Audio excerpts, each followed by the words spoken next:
السلام علیکم محترم دوستو، آج کا ہمارا ٹاپک ہے کہ جب نبی کریم صلی اللہ علیہ وآلہ وسلم پر وحی نازل ہوئی تو آپ صلی اللہ علیہ وآلہ وسلم کی کیفیت کیا تھی۔ تو محترم دوستو، اگر آپ کو ہماری یہ ویڈیو پسند آئی تو اسے لائک کریں، شیئر کریں اور چینل کو سبسکرائب نہیں کیا تو اسے سبسکرائب کریں اور ساتھ ہی بیل کے آئیکن کو لازمی پریس کریں تاکہ ہماری نیکسٹ آنے والی ویڈیو کا نوٹیفیکیشن آپ تک باقاعدگی سے پہنچ سکے۔ حضور اکرم صلی اللہ علیہ وآلہ وسلم کی عمر مبارک 40 سال کے قریب ہوئی تو وحی کے آثار شروع ہو گئے۔ اس سلسلے میں سب سے پہلے آپ کو سچے خواب دکھائی دینے لگے۔ آپ جو خواب دیکھتے وہ حقیقت بن کر سامنے آ جاتے۔ اللہ تعالیٰ نے سچے خوابوں کا سلسلہ اس لیے شروع کیا کہ اچانک فرشتے کی آمد سے کہیں آپ خوف زدہ نہ ہو جائیں۔ ان دنوں ایک بار آپ نے سیدہ خدیجہ رضی اللہ تعالیٰ عنہا سے فرمایا، جب میں تنہائی میں جا کر بیٹھتا ہوں تو مجھے آواز سنائی دیتی ہے، کوئی کہتا ہے اے محمد، اے محمد۔ ایک بار آپ نے فرمایا، مجھے ایک نور نظر آتا ہے، یہ نور جگنے کی حالت میں نظر آتا ہے، مجھے ڈر ہے اس کے نتیجے میں کوئی بات نہ پیش آ جائے۔ ایک بار آپ صلی اللہ علیہ وآلہ وسلم نے یہ بھی فرمایا، اللہ کی قسم، مجھے جتنی نفرت ان بتوں سے ہے اتنی کسی اور چیز سے نہیں۔ وحی کے لیے آپ کو ذہنی طور پر تیار کرنے کے لیے اللہ تعالیٰ نے فرشتے اسرافیل علیہ السلام کو آپ کا ہمدم بنا دیا تھا۔ آپ ان کی موجودگی کو محسوس کرتے تھے مگر انہیں دیکھ نہیں سکتے تھے۔ اس طرح آپ کو نبوت کی خوشخبریاں دی جاتی رہی، آپ کو وحی کے لیے تیار کیا جاتا رہا۔ اللہ تعالیٰ نے آپ کے دل میں تنہائی کا شوق پیدا فرما دیا تھا، چنانچہ آپ کو تنہائی عزیز ہو گئی۔ آپ غار حرا میں چلے جاتے اور وہاں وقت گزارتے۔ اس پہاڑ سے آپ کو ایک بار آواز بھی سنائی دی تھی، میری طرف تشریف لائیے اے اللہ کے رسول۔ اس غار میں آپ مسلسل کئی راتیں گزارتے، اللہ کی عبادت کرتے۔ کبھی آپ 3 راتوں تک وہاں ٹھہرے رہتے، کبھی 7 راتوں تک، کبھی پورا مہینہ وہیں گزار دیتے۔ آپ جو کھانا ساتھ لے جاتے تھے جب ختم ہو جاتا تو گھر تشریف لے جاتے۔ یہ کھانا عام طور پر زیتون کا تیل اور خشک روٹی ہوتا تھا، کبھی کھانے میں گوشت بھی ہوتا تھا۔ غار حرا میں قیام کے دوران کچھ لوگ وہاں سے گزرتے اور ان میں کچھ مسکین لوگ ہوتے تو آپ انہیں کھانا کھلاتے۔ غار حرا میں آپ صلی اللہ علیہ وآلہ وسلم عبادت کس طرح کرتے تھے، روایت میں اس کی وضاحت نہیں ملتی۔ علماء کرام نے اپنا اپنا خیال ضرور ظاہر کیا ہے۔ ان میں سے ایک خیال یہ ہے کہ آپ کائنات کی حقیقت پر غور و فکر کرتے تھے اور یہ غور و فکر لوگوں سے الگ رہ کر ہی ہو سکتا تھا۔ پھر آخر کار وہ رات آ گئی جب اللہ تعالیٰ نے آپ کو نبوت اور رسالت عطا فرما دی۔ آپ کی نبوت کے ذریعے اپنے بندوں پر عظیم احسان فرمایا۔ وہ ربیع الاول کا مہینہ تھا اور تاریخ 17 تھی۔ بعض علماء نے یہ لکھا ہے کہ وہ رمضان کا مہینہ تھا کیونکہ قرآن رمضان میں نازل ہونا شروع ہوا تھا۔ 8ویں اور تیسری تاریخ بھی روایت میں ہے اور یہ پہلا موقع تھا جب جبرائیل علیہ السلام وحی لے کر آپ کی خدمت میں حاضر ہوئے۔ اس سے پہلے وہ آپ کے پاس نہیں آئے تھے۔ جس صبح حضرت جبرائیل علیہ السلام وحی لے کر آئے وہ پیر کی صبح تھی اور پیر کی صبح ہی آپ اس دنیا میں تشریف لائے تھے۔ آپ صلی اللہ علیہ وآلہ وسلم فرمایا کرتے تھے، پیر کے دن کا روزہ رکھو کیونکہ میں پیر کے دن پیدا ہوا، پیر کے دن ہی مجھے نبوت ملی۔ بہرحال اس بارے میں روایات مختلف ہیں۔ یہ بات طے ہے کہ اس وقت آپ کی عمر مبارک کا 40واں سال تھا۔ آپ اس وقت نیند میں تھے کہ جبرائیل علیہ السلام تشریف لے آئے۔ ان کے ہاتھوں میں ایک ریشمی کپڑا تھا اور اس کپڑے میں ایک کتاب تھی۔ انہوں نے آتے ہی کہا، اقرا یعنی پڑھیے۔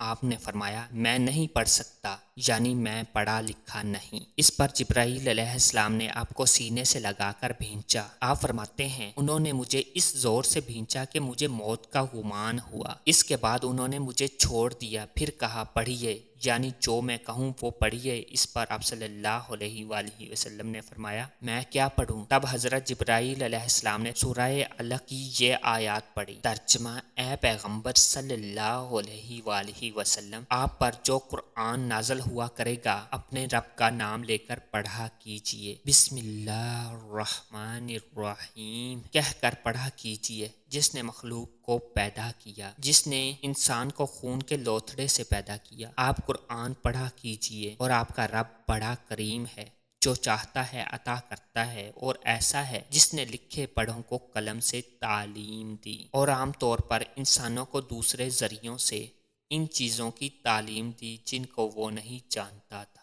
آپ صلی اللہ علیہ وآلہ وسلم فرماتے ہیں میں نے ان آیتوں کو اس طرح پڑھ دیا جس کے بعد وہ فرشتہ میرے پاس سے چلا گیا، ایسا لگتا تھا گویا میرے دل میں ایک تحریر لکھ دی گئی ہو، یعنی یہ کلمات مجھے زبانی یاد ہو گئے۔ اس کے بعد آپ گھر تشریف لائے۔ بعد روایات میں آتا ہے کہ جبرائیل علیہ السلام جب غار میں آئے تو پہلے انہوں نے یہ الفاظ کہے تھے، اے محمد آپ اللہ کے رسول ہیں اور میں جبرائیل ہوں۔ آپ کی گھر تشریف آوری سے پہلے سیدہ خدیجہ رضی اللہ تعالیٰ عنہ نے حسب معمول آپ کے لیے کھانا تیار کر کے ایک شخص کے ہاتھ آپ کے پاس بھجوا دیا تھا، مگر اس شخص کو آپ غار میں نظر نہ آئے۔ اس شخص نے واپس آ کر یہ بات سیدہ خدیجہ رضی اللہ تعالیٰ عنہ کو بتائی۔ انہوں نے آپ کی تلاش میں آپ کے عزیز و اقارب کے گھر آدمی بھیجے، مگر آپ وہاں بھی نہ ملے، اس لیے سیدہ خدیجہ رضی اللہ تعالیٰ عنہ پریشان ہو گئیں۔ وہ ابھی اسی پریشانی میں تھیں کہ آپ تشریف لے آئے۔ آپ نے جو کچھ دیکھا اور سنا تھا اس کی تفصیل سیدہ خدیجہ رضی اللہ تعالیٰ عنہ سے بیان فرمائی۔ حضرت جبرائیل علیہ السلام کا یہ جملہ بھی بتایا کہ اے محمد آپ اللہ کے رسول ہیں۔ یہ سن کر سیدہ خدیجہ رضی اللہ تعالیٰ عنہ نے کہا آپ کو خوشخبری ہو، آپ یقین کیجئے، قسم ہے اس ذات کی جس کے قبضے میں میری جان ہے، آپ اس امت کے نبی ہوں گے۔ پھر سیدہ خدیجہ رضی اللہ تعالیٰ عنہ آپ کو اپنے چچا زاد بھائی ورقہ بن نوفل کے پاس لے گئیں۔ غار والا سارا واقعہ انہیں سنایا۔ ورقہ بن نوفل پرانی کتابوں کے عالم تھے۔ ساری بات سن کر وہ پکار اٹھے، قدوس قدوس، قسم ہے اس ذات کی جس کے قبضے میں میری جان ہے، خدیجہ اگر تم سچ کہہ رہی ہو تو اس میں شک نہیں۔ ان کے پاس وہی ناموس اکبر یعنی جبرائیل علیہ السلام آئے تھے جو موسیٰ علیہ السلام کے پاس آیا کرتے تھے۔ محمد اس امت کے نبی ہیں، یہ اس بات پر یقین کر لیں۔ قدوس کا مطلب ہے وہ ذات جو ہر عیب سے پاک ہو۔ یہ لفظ تعجب کے وقت بولا جاتا ہے جیسے ہم کہہ دیتے ہیں اللہ اللہ۔ ورقہ بن نوفل کو جبرائیل کا نام سن کر حیرت اس لیے ہوئی تھی کہ عرب کے دوسرے شہروں میں لوگوں نے یہ نام سنا بھی نہیں تھا۔ یہ بھی کہا جاتا ہے کہ ورقہ بن نوفل نے آپ کے سر کو بوسہ دیا تھا اور پھر کہا تھا کاش میں اس وقت تک زندہ رہتا جب آپ لوگوں کو اللہ تعالیٰ کی طرف دعوت دیں گے،